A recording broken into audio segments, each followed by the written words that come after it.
When I think of the AI risks, I think of a whole stack of them, unfortunately. The outermost one is the P-doom, where the super intelligent ASI, now much more intelligent than a human, decides humans are a waste of carbon. Goodbye.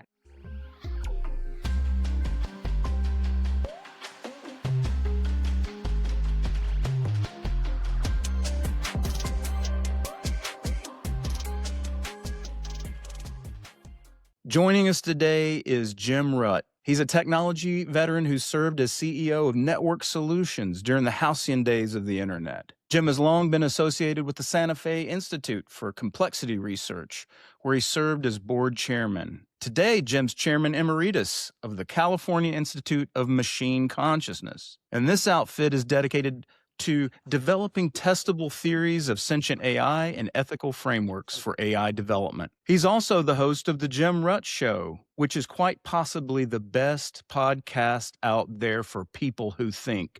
Jim Rutt, welcome to the show. Thank you, Max. Good to be here. Good to see you. We should just dive right in because I wish I could have you for 2 hours, but I only have about an hour. Let's jump in with AI. What would it mean for an AI system to be conscious, and how would we know? Yeah, those are the key questions. And the answer is we don't have the answers for those yet. And indeed, CIMC's first major task is to try to define exactly what we mean by consciousness, even in humans or other animals, which if you've looked at the literature, it's all over the place, right? And then to extend that so that it can also include non-biological consciousnesses. So we don't have the official answer, so I'm going to freelance a little bit and give the Jim Ruttian opinion here.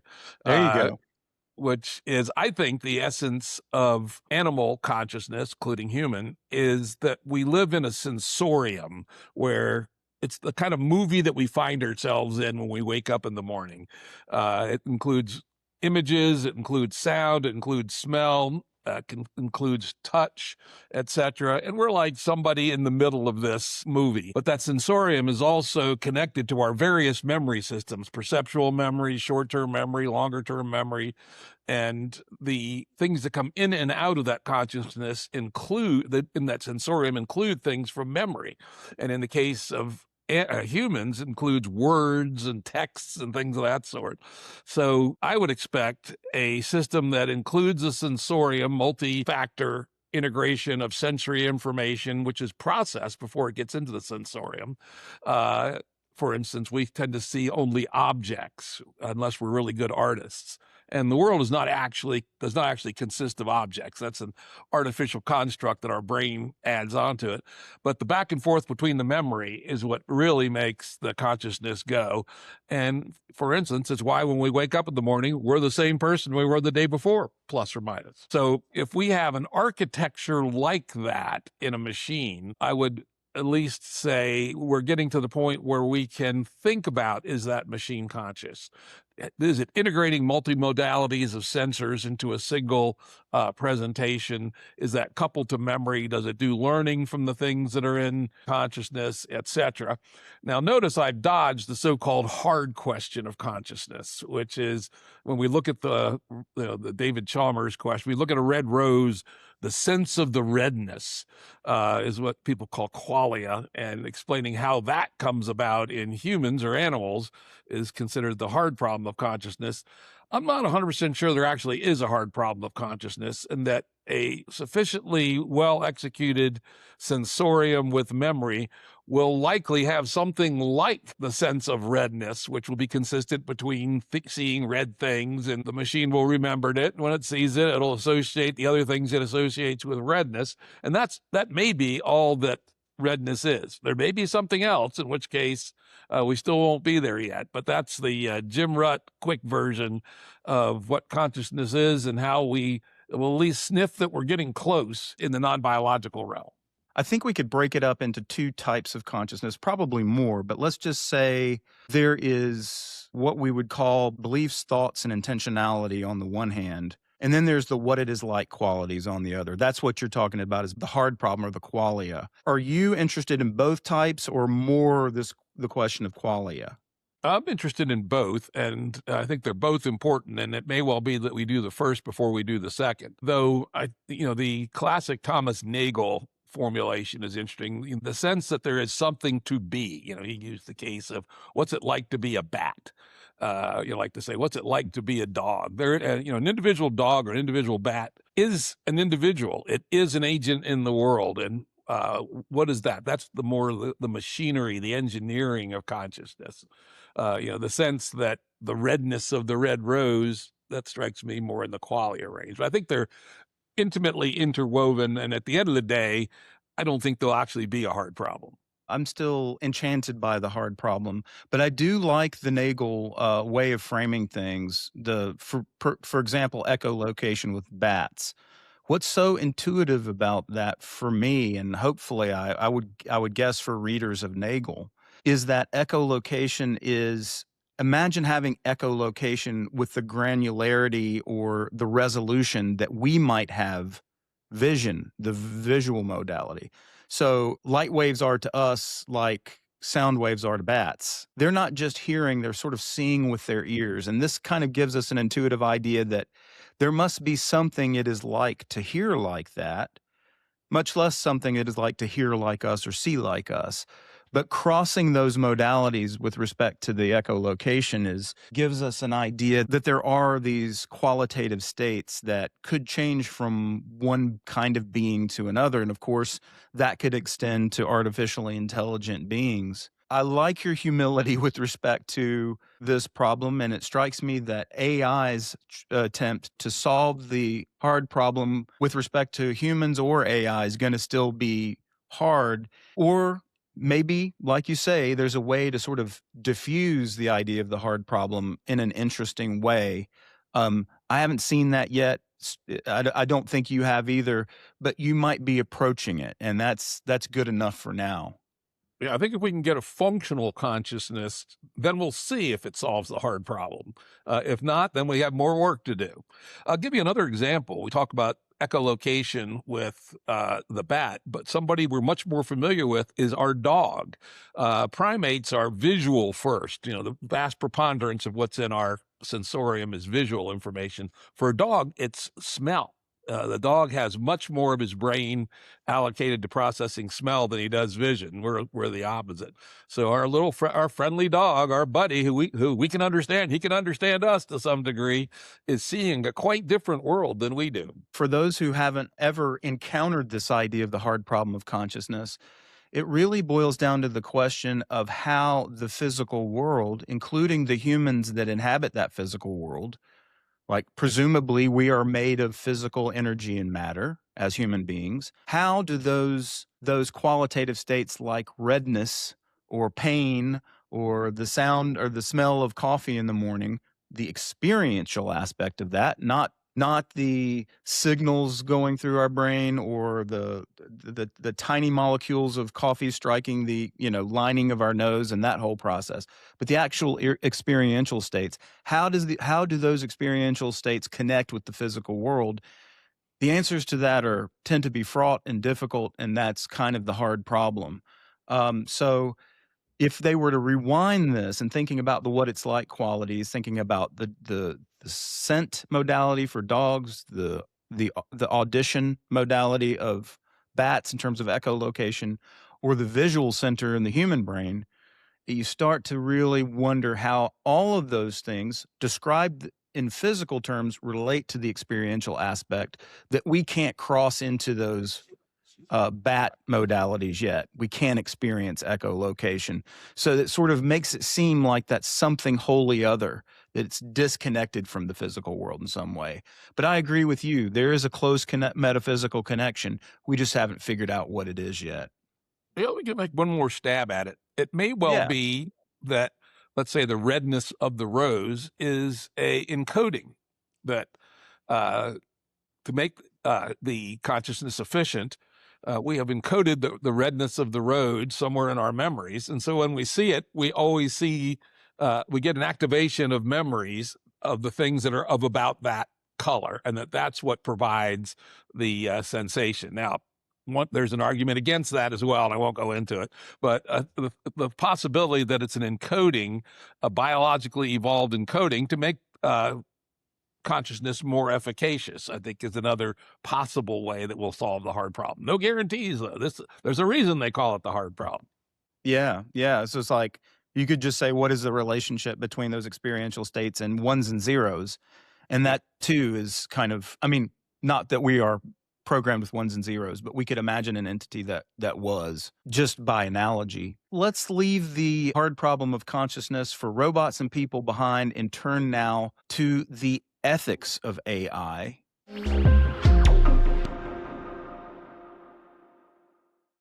If you're a creative, a builder, or an innovator, you might be ready to win funding.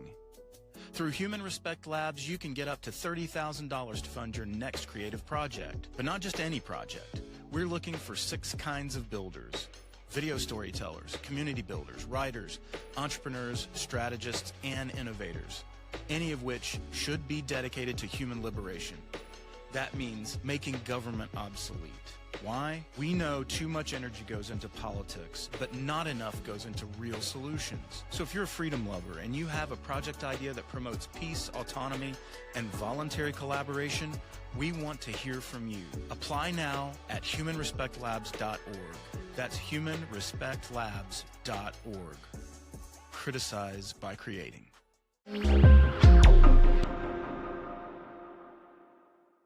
You're trying to figure out the ethics of AI development. So maybe you could give us a backgrounder on that. A lot of people who are interested in this stuff are aware of what are called doomers, and I can pave the way a little bit in talking about the idea of the singularity, which is a theoretical point in the future that tracks with the idea of processing power, where processing power, maybe the processing happens in parallel. You get to a point where if you can think of these entities, that they could achieve a level of intelligence that is on par with or exceeds our intelligence and starts to become self-replicating and self-correcting beyond our ability to instantiate that correction. And in so doing, it becomes agentic. And we've heard this term agentic AI, but we are worried that AI could become our overlords because they become so advanced that they can start to control all the systems that connect to them, or do something that makes us subordinated to them, or just kill us because they find us useless. So we have to think about the ethics of AI in terms of our relationship to them, in terms of their future potential superiority, but also in use of AI, development of AI. Do we open Pandora's box and risk destroying the world and all that stuff? Can you give us a bit of a backgrounder on some of the ethical dimensions of AI ethics and the alignment problem? Yeah, there's many of them. There's also an addition. Let me do the additional one first before I jump into the more traditional alignment problem. Is in the AI consciousness work, there's an additional ethical question: is if we do achieve machine consciousness, what ethics are due that consciousness? That's exactly right. If we think of these entities as sentient, thinking, feeling beings, then isn't there something there that rights ought to accrue to them? That we ought Or to yeah, leave them if we be in a way we would leave another human being alone? or at least as we leave a dog, right? At a minimum, unless, let's say, for instance, we were to build conscious AIs with the full knowledge that they are ephemeral, right? That they will be on until they're turned off, and that they are trained to know that and to accept that as their place in life, just as, by the way, we are ephemeral. We come into the world and we blink off at some point. And if our parents were doing a good job, we're aware of that as we grow up. So it may be something analogous to that, where being turned off at the end of the afternoon is not particularly traumatic if the conscious AI has been programmed and trained the right way. But there's a Right. lot of So careful thinking that has to go into that to make sure we haven't started a real ethical dilemma where oh, don't turn me off, don't turn me off. We don't right, want to get to that point. you're going to kill me, you're going to kill me. And at the same time, it's saying, you're going to kill me, you're going to kill me. It's in the background of its sophisticated algorithms, self-correcting and self-improving beyond your awareness and getting to the point where it's setting itself up to be where you can't turn it off even if you wanted to. Yeah, that's one of the danger modes. But let's get back into the alignment problem more generally. If you want to come back and talk about the specifics of consciousness, that probably will bring that up again in a little bit more narrow space. We have. When I think of the AI risks, I think of a whole stack of them, unfortunately. The outermost one is the P-doom, where the super intelligent ASI, now much more intelligent than a human, decides humans are a waste of carbon, goodbye, right? And Is kills this like us off. super intelligence, like Bostrom? Yeah, ASI, artificial superintelligence, which the real AI mavens are now talking about. AGI, that's kind of old school. Maybe we need AGI to get to ASI, but where we're really headed is ASI, where we have artificial consciousness is, 1,000 times or 1,000,000 times as intelligent as Isaac Newton, something like that. In fact, someone gave uh, an analogy what the world could be like in a few years was, imagine there's a new country that had 50 million people 1,000 times as intelligent as Isaac Newton.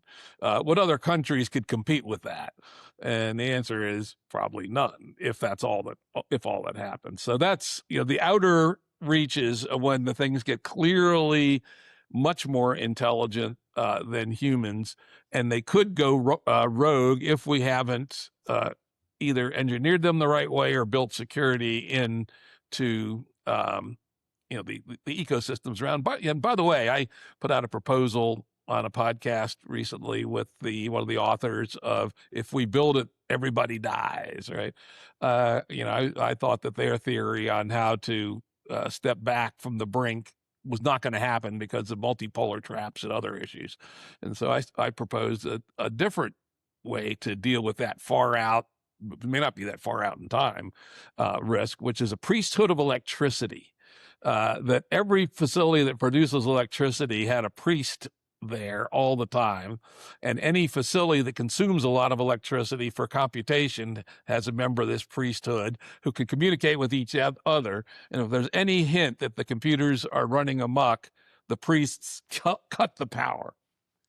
Because without power, these things are worthless, right? Yeah, it strikes me that if we really start to push into the future with this thought, and I know you'll go there with me because that's just the kind of SOB you are. We can imagine, for example, okay, the convergence of robotics and AI. We're already seeing that with some of the stuff out of China. Also, Elon Musk's Tesla robots, Optimus robots. We're seeing the early instantiations of this, where it's not just that they start to, you can start to equip them with some level of high intelligence, but also agency, and they become able to replicate themselves. They become able to plug into more energy sources, find ways to have batteries and incorporate batteries. And all this becomes not just server banks hooked up to electricity, but also they begin to be able to network and, share their intelligence modalities throughout the network, so that they start to be able to create buffers for you being able to shut them off. And that is, I think that's a genuine concern. If you continue to extrapolate that into the future, maybe they just ignore us and they continue to develop, and all of a sudden they say, well, with our super intelligence, we're going to learn how to mine asteroids, harness the energy of stars, which is virtually unlimited relative to them.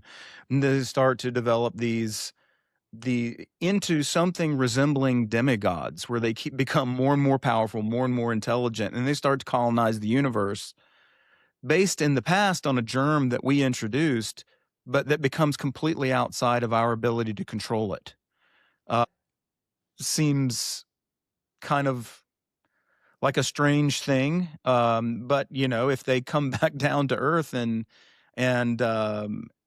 find that we are, I don't know, insects or pets, or I don't know how they would regard us if they were these sort of demigod type entities.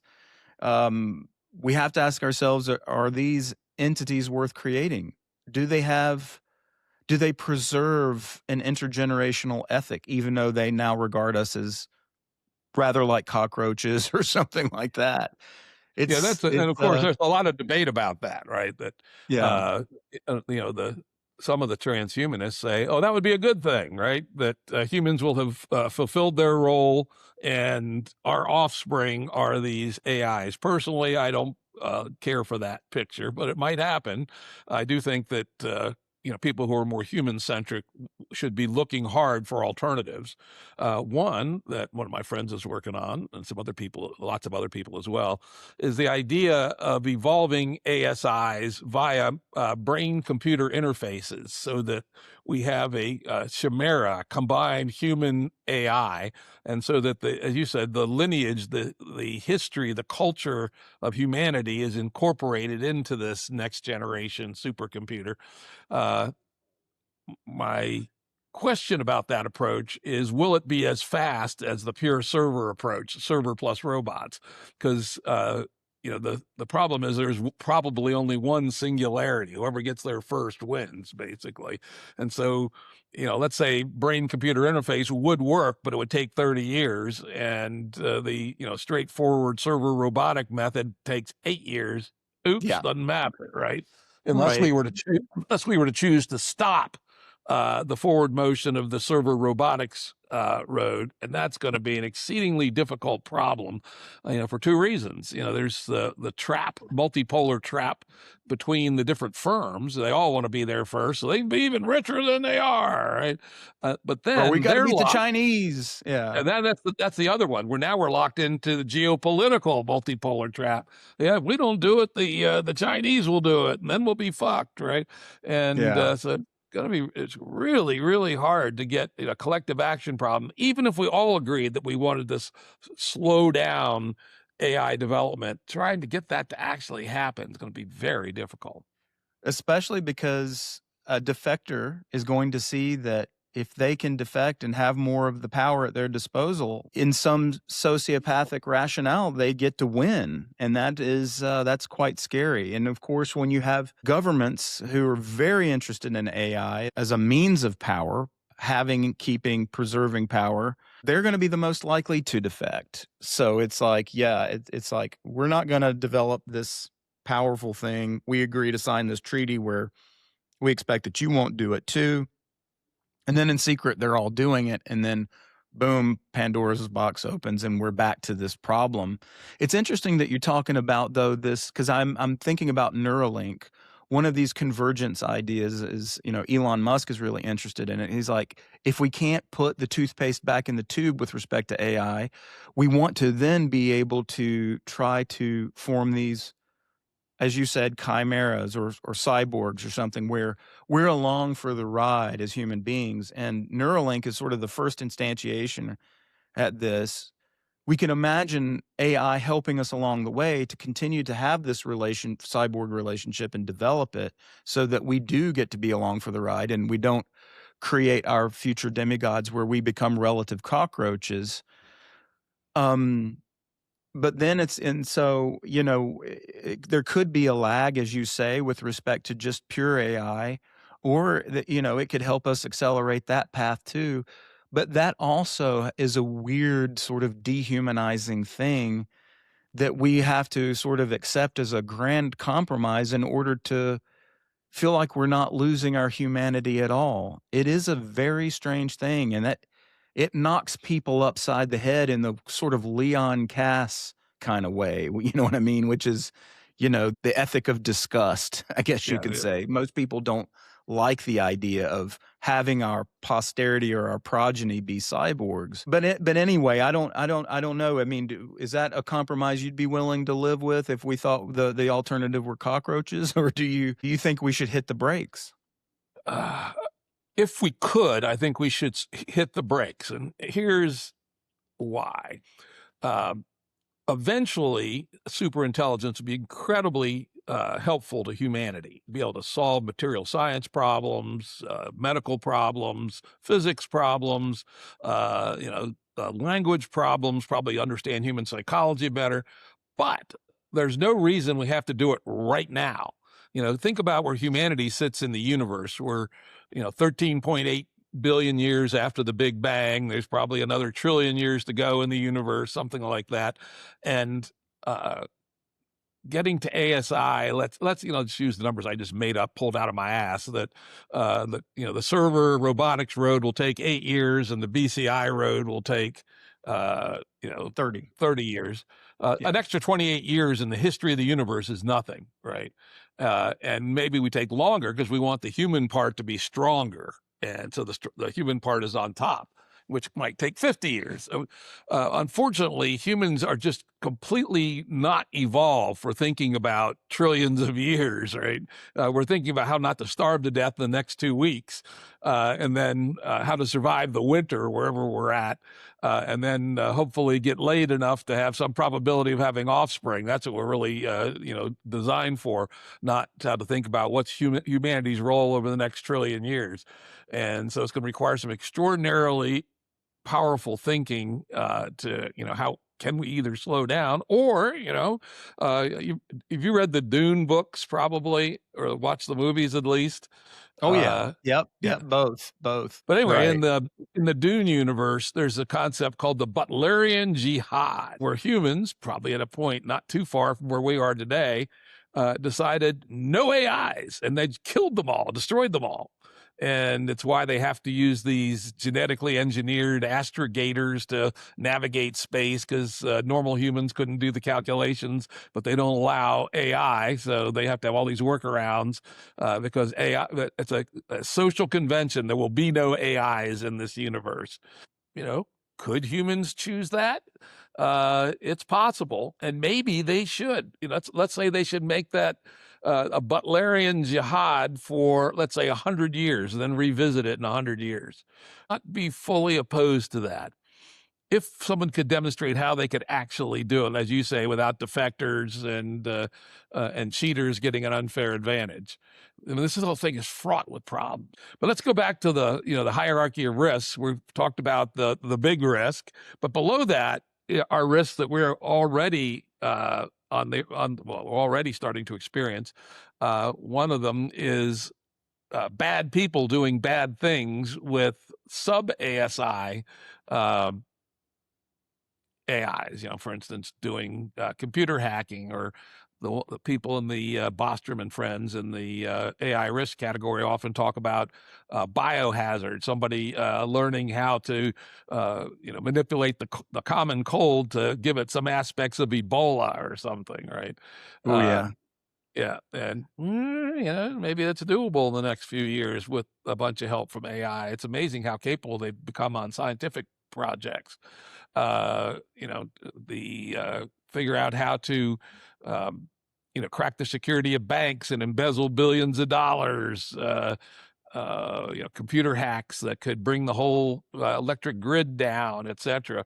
So, if you think about a classic James Bond villain, Yep. and there are, to some degree, some percentage of just sicko sociopaths that if they had the capability, they might just do it, do serious harm to human civilization because they can. Nick Bostrom is absolutely a brilliant man. There's no doubt about it. In the book Superintelligence, man, I read half of it and left it on a plane, and I never returned to it. But that first half was eye-opening. But one of the articles I read by Bostrom one time, and this goes to your sort of, instead of the big picture problem of AI Pandora's box getting to a point where it sees us as disposable, is that we start to have differential power and sociopaths use it. And there is existential risk in all this, but not merely because some subset of human beings is sociopathic. And that subset is just a reality we have to deal with. We have to create institutions that mitigate against those sociopaths doing what they want. But one of the dumbest things the guy ever came up with was the idea of turnkey totalitarianism. And the idea there was that you would have this massive government, presumably panopticon, people empowered with the ability to stop any of these sociopaths as they were approaching doing something that represented existential risk. You and I are some at least enough libertarian strains to be skeptical of this. It's the sociopaths who are drawn to the top, who are drawn to centralization, who are drawn to power, and you're going to entrust central authorities with this. I mean, I think because he's Swedish, the Swedes are the least sociopathic of people who rise to the top in Scandinavia. But the rest of the world is filled with assholes who are running the show. And it doesn't strike me that giving the keys to turnkey totalitarianism would do the job of helping mitigate existential risk.